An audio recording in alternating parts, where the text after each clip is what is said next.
Ladies and gentlemen, boys and girls, and children of all ages, sit back and relax and make sure you have your alibi because we are going into Lolly territory!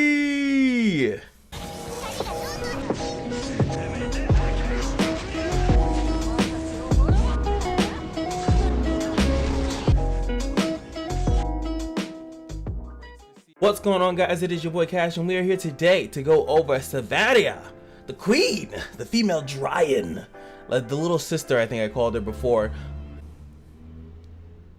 and the car driving by. But we are here today to go over, you know, her little self, and I know we're getting her, but I am curious to see how she evolves from 4 to 6. But anyway, this character actually is really good. I swear, guys, she's like super good, and I love going over different characters that are not attackers because Netmarble seems to have a hard on for them. So it's nice that we get to get out and break free and actually get into different types of characters. But before we go into anything, I just wanted to say, guys, I made a post on YouTube. It's a YouTube post, and the post is asking if you guys have any questions. I did it kind of randomly, and I think that's why I didn't get much responses to it.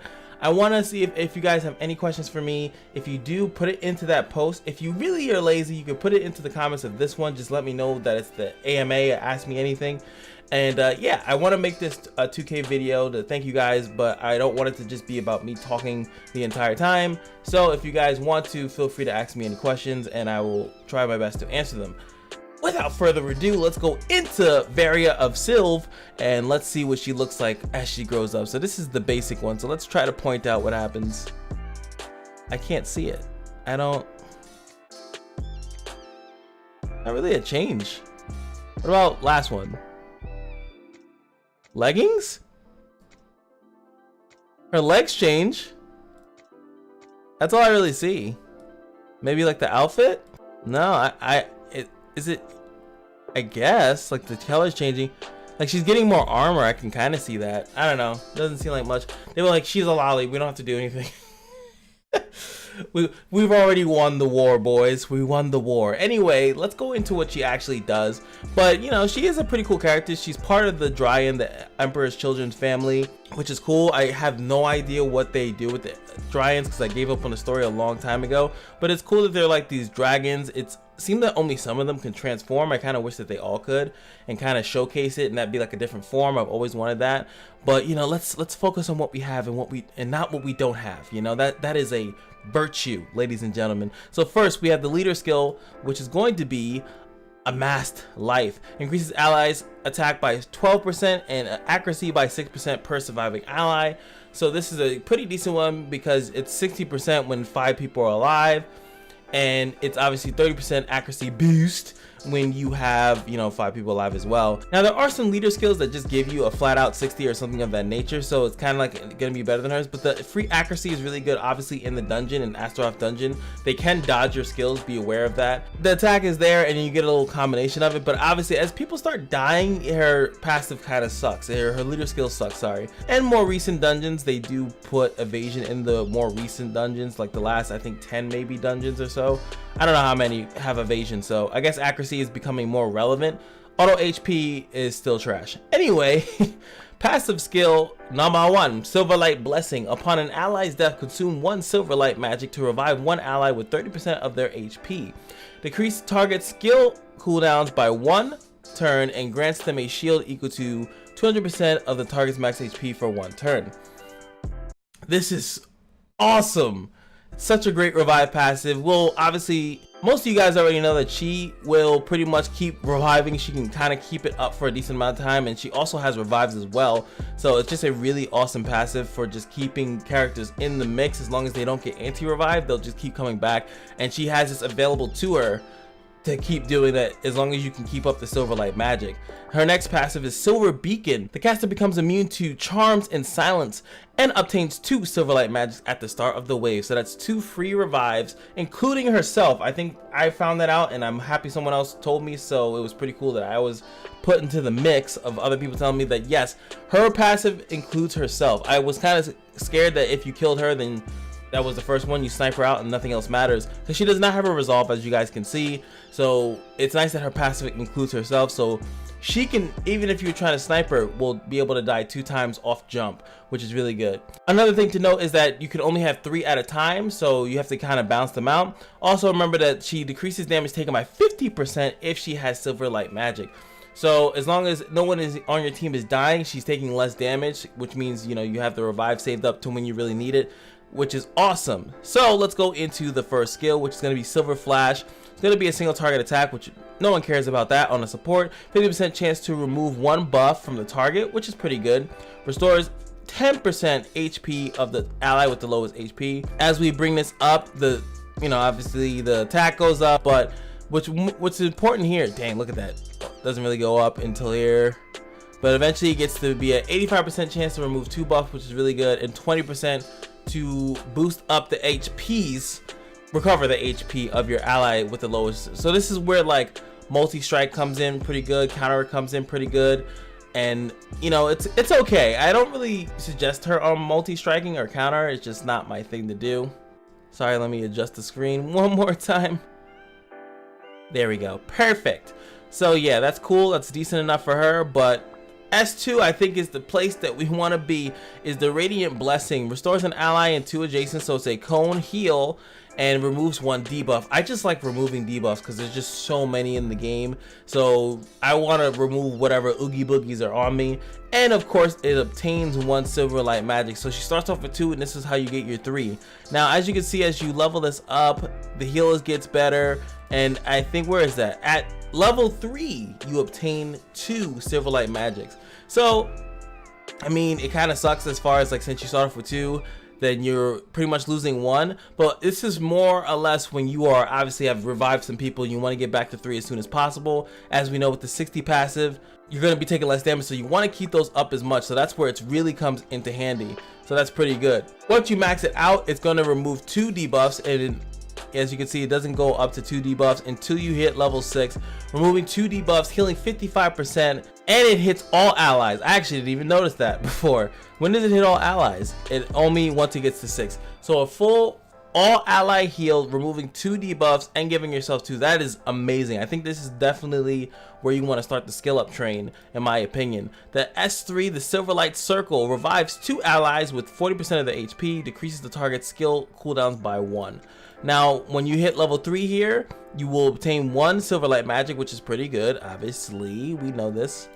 And also, when you hit level 4, it will actually decrease the target skill cooldowns by 2 turns, which is obviously really good. Once you go all the way up to level 3, I think it revives 3 allies. As you can see, yeah, that's the difference. Oh my god, or I can click off of it. That's the main difference here. Now, at level 6, I should say, I said level 3. At level 6, you're going to revive 3 allies, 80% heal, 2 turns on the decreased skill cooldowns, and still 1 Silverlight Magic. I think that overall, I would definitely rather go with maxing this out first, then maxing this out, and then going back for the S1. The reason why is that I feel like a lot of buffs are now cannot be removed. If you guys understand what I mean, like a lot of buffs I feel like you can't even take, at least the ones you really care about. Like, what are you taking from someone? A shield or a barrier? Their attack buff? You can't take away half these people's buffs anymore. It's just like, it doesn't matter. So you're not taking anything really important off of someone. You can't take resolves. You can't take someone's revive off of them. So who cares? In my personal opinion. So this thing is cool and all, but it's definitely last. This is a banner character, so this is not an advent. So you're not gonna always get this maxed out. So maxing this out, as you can see, even to level 3, I think it becomes amazing. If you want to say the S3 is better, then hey, I think both are good shots. You can max them either, or you can even put both to level 3 if you really wanted to. So this one gives you 2, and this one actually gives you a Silverlight Magic. I almost feel like this one might be better just because of that, just because you could start off if you need to revive, if all hell breaks loose. This seems like more of a PvP thing for me. But I think both of them are really good, so you can do either or, and I think you'll be in a great state. So let's go over the base stats really quickly and go straight into the runes. So these are Silvaria's base stats. If we're just gonna have to do some magic voodoo.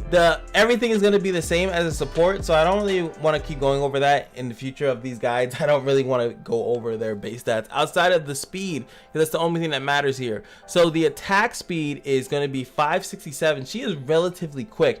And let me tell you guys something, if you check out most of the supports in this game, they are normally not that fast. They're usually kind of slow. For some reason, Netmarble kind of wanted the attackers to be super valuable, super aggressive. And if you notice, I guess I have to compare this to like Epic 7 Summoner's War. Most of the time the supports are like super strong, like they're actually really quick, so they can get off their BS pretty much. But in this game, the attackers are usually super fast, and they're meant to do a lot of crazy stuff, and you know, you're supposed to feel satisfied. So it's nice to see a support that has decent speed. I think if I were to compare this to even, let's say, Rue or Karen, let's compare it to them. When you do the math here, this is Karen. You can see that she's at 557, so 10 below. OG Rue-sama is also 557. Sid is 557. See, look, this is Miss Etika, 537. Like, what? Same thing with Abel. Like, characters that would almost change the game if they were able to go first have slower speeds. So it's crazy that they let Silvaria be amongst one of the fastest supports in the actual game. I mean, it could just because she came out later, so they wanted to bless her. So it's just, keep that in mind, that it's really good so if you build her with some type of speed, then she actually might go, not first, she's not going first, ladies and gentlemen, but she might go second or third, which could be really good, especially if that S2 is maxed out. Take 2 debuffs off of your team after 2 people have gone. That's really game changing if you think about it. And now we are here, so let's go over the actual runes now that we can see that she's actually decently fast. So of course I'm going to be able to suggest some agility. If you do want her to go first, or like I said, second or third, I think agility is not that bad on her. She's not going to go first, but she'll have a decent shot. She'll at least cut into one enemy attacker that has absolutely no speed. The ones that are pretty much, I went all damage because their base speed was so high, I'm gonna go first with little, like, you know, and then you can pump her up and then she'll actually be able to go first. I think the main thing that you do want to go on her is gonna be anything that helps her survive. Her just being alive is just a big help, especially when she has her Silverlight magics. That's why life is good. You'll see that here I put on Resolve and Shield. I just think that that's, you know, just to make her as pesky and annoying as possible. Getting a free 20% shield, 50% chance for it to happen when her turn starts, and then I put Resolve on her to give her extra staying power. Those are really good options as well. You can go like Continuity and Revenge if you want to up her multi-strike and counter, but as I said before, I don't really care too much about her S1, so you will not see that on my Silvaria whatsoever. Next up, the hero talents. Let's go over the level 51. As you can see here, you could go with counterattack, multi-strike, but as I just said, I really don't care too much about that. Multi-strike would be decent in the access of just extra damage, and you can't counterattack too much in that dungeon, so why even bother building it, because this is where you're mainly going to use her. And she has some implications outside of it too. But so what I did is I went with the Blooming Life Force. I'd rather just go with something that's going to be useful all the time. Gives her additional healing when she S3s. I just felt like that was better. 52, I went with the Fortified Armor just because it just sounds better. I don't really care about branding with the S2. No, not for me. Weaken is one of the better ones because this is one of those attack based ones. So I just went with the Weaken just so every time I S1, I might actually defense down them. I really don't feel like defense down does much, but you know, it's extra damage for your attackers to finish off targets. Graceful Covenant is a lovely thing. I get a shield every time I get attacked. 10% when I get attacked, I might get a shield. I think it actually goes up to 15%, and it's a 50% max HP shield. Combined with my actual barrier shield, it really allows her to kind of keep those buffs up, the barriers up, the shields up, just making her really pesky. And obviously I don't really care about my damage increasing on her, so that's a thing. Last but not least, this one, damage taken in arena or damage taken in bosses. Yes, this one's not that, yeah, it's bad. I hate this one. I hate this one with a passion. It's just that it has a low chance to trigger, and it doesn't heal as much. If it was like 10% chance to heal like 30 HP or like 50% HP when attacked, I mean, it'd be really annoying, but like that would be kind of worth it. Even if this was down to like 5% to heal 50, I don't know, something, but it's just not worth it. I'd rather just take, what is that, 20% less damage all day. And as you guys know, 60 is duh. Let's check out the way the moves look like in here, and then we'll go into the adventure. Just because you can see like a nice close up here in comparison to when they're doing it. That looks pretty cool. And then of course the revive, the actual ult, actually has a pretty good animation, I have to say. Breaks the little thing, falls down the heavens, pretty cool. Alright, here we go. Now we're looking at it in game. As you can see, my barrier triggered, which is awesome. Free HP. And she already revived my little Ramu. I actually have her here so I can actually trigger the S3. So let me just make sure that we can actually see that, because most of the time I forget to do that. So yeah, so we're gonna do a lovely S2 here first so we can see that, because she's gonna die again anyway. Boom. Now we're Silverlight Magic. As you can see, now I'm at 2. You can see the little thing swirling around, which is pretty cool. I was at 1 because he triggered 1, and then she's back now at 2. So we gotta watch poor Ramu die 2 times. Boom. Let's check out the S1. Now you can see it full front. Boom, a nice little shot. Gonna let her take it out. Oh, now she's multi-striking. She's counter-attacking. Why does she do this in the actual dungeon? Boom. One more. No, take her out, please. Come on. Okay, there we go. We've accomplished our goal here. Now we're gonna be able to revive and show off the SV animation in full screen so you guys can see that in all its glory. Let's check it out. Boom. Breaks the seal. Like, I'm reviving, I don't give a damn. And she dies instantaneously. All good. But see, what's cool about that is that if I had the S3 leveled up, I would have actually been able to then revive her again. So those early levels in the skill ups is really, really important. It makes me kind of want to like summon for dupes. But I'm, you know, the odds. What are the odds that I'll actually get what I want? All right. Hope you guys enjoyed the guide for what it is, what it was, and what it could be. Nah, I'm just...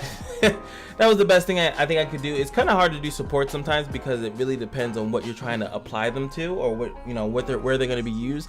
Right now in the dungeon, she's obviously one of the strongest picks in there. And the reason why I'm here on this screen is because I got enough to do one summon.